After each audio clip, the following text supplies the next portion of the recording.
এবারে আমি পেঁয়াজগুলোকে দিয়ে দিচ্ছি। এই পেঁয়াজগুলোকে আমি দিয়ে দিলাম।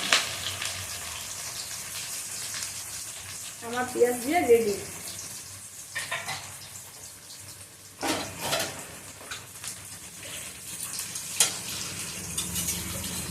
পেঁয়াজটা রেডি হয়ে গেল। এবারে আমি দিচ্ছি তেজপাতা। এই যে আমার তেজপাতা, গাছের তেজপাতা, যেগুলো আমি তুলে নিয়ে এসেছিলাম। এই যে গাছের তেজপাতা, এগুলোকে আমি এখন মাংসতে একটুখানি ছিঁড়ে দিয়ে দিলাম। আমি একটু কাঁচা তেজপাতা খেতে ভালোবাসি। পেঁয়াজটা একটু নাড়িয়ে নিলাম, একটু আস্তে আস্তে ভাজা হোক। আর দুটো তেজপাতা আছে, এটাও দিয়ে দিলাম এর মধ্যে। আর আমি মশলা রেডি করতে যাচ্ছি। যে মিক্সারে আমি মশলা পিসবো। মাংসের মধ্যে এই কটা রসুন আমি এখন পিষে পরে মিক্সারে পিষে নিয়ে মাংসের মধ্যে দিতে যাচ্ছি। মাংসটা রসুনটা ছাড়িয়ে নিয়ে মাংসের মধ্যে দেবো। মিক্সারে এখন আমি রসুনটা, মশলাটা, আদা, জিরে, ধনে সব কিছু নিয়ে আমি পেস্ট করে নিচ্ছি। অলরেডি আমার পেঁয়াজ ভাজা হয়ে গেছে। এখন লাল লাল বেশ সুন্দর গন্ধ বেরিয়েছে। কাঁচা তেজপাতার, গাছের তেজপাতা তো এই জন্য খুব সুন্দর গন্ধ ছাড়ছে। এই যে গাইজ আমার পুরো মশলা অলরেডি হয়ে গেছে। এবারে আমি মাংসের মধ্যে পুরো মশলাটাকে আমি দিয়ে দিলাম। মাংসটাকে আমি দিয়ে দিলাম। এবারে পুরো মাংসের মশলাটাকে সুন্দর করে নাড়চাড় করে মাখিয়ে নিচ্ছি। পুরো মাংসটাকে সুন্দর করে নাড়চাড় করে মাখিয়ে নেব। যত সুন্দর আপনি মাখাবেন তত টেস্ট হবে।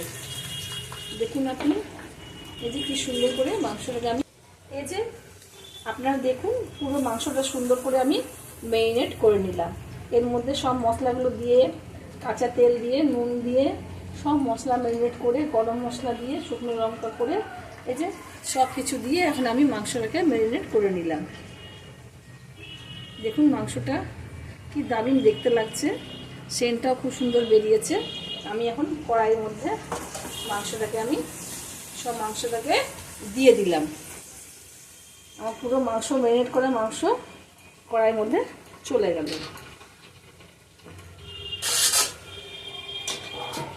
আমার মাংসটাকে আমি গ্যাসটা আবার জ্বালিয়ে নিলাম।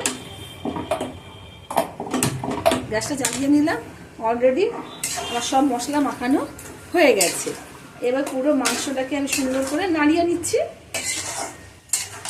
এখনই মাংসর সেন্ট এত সুন্দর, কাঁচা তেজপাতা, এই যে আমাদের গাছের তেজপাতাগুলো, এই যে গাছের তেজপাতাগুলো এত সুন্দর গন্ধ বেরিয়েছে যে এখনই রান্না করার আগেই পুরো তেজপাতার গন্ধ পুরো ছড়িয়ে গেছে।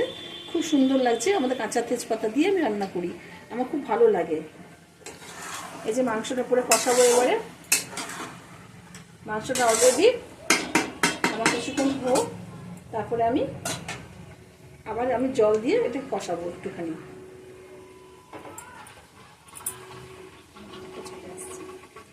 এবারে আমার মাংসটা মোটামুটি সেদ্ধ হয়ে এসছে। এই যে কষতে কষা হয়ে গেল মাংসটা মোটামুটি। এই যে লাল লাল ঝোল খাসি মাংস, দেখুন কিভাবে হলো কষাটা। কি সুন্দর গন্ধ বেরিয়েছে, কাঁচা তেজপাতা যে গন্ধ বেরিয়েছে না, দারুণ গন্ধ।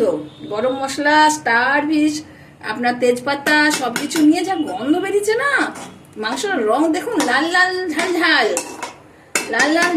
রং বেরিয়েছে। দারুণ গন্ধ বেরিয়েছে।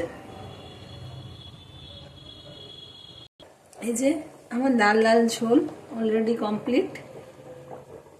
দেখুন দারুণ গন্ধ বেরিয়েছে, হেভি টেস্ট, খেতে হবে।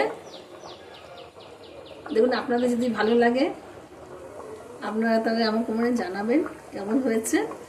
লাল লাল ঝোল খাসি মাংসর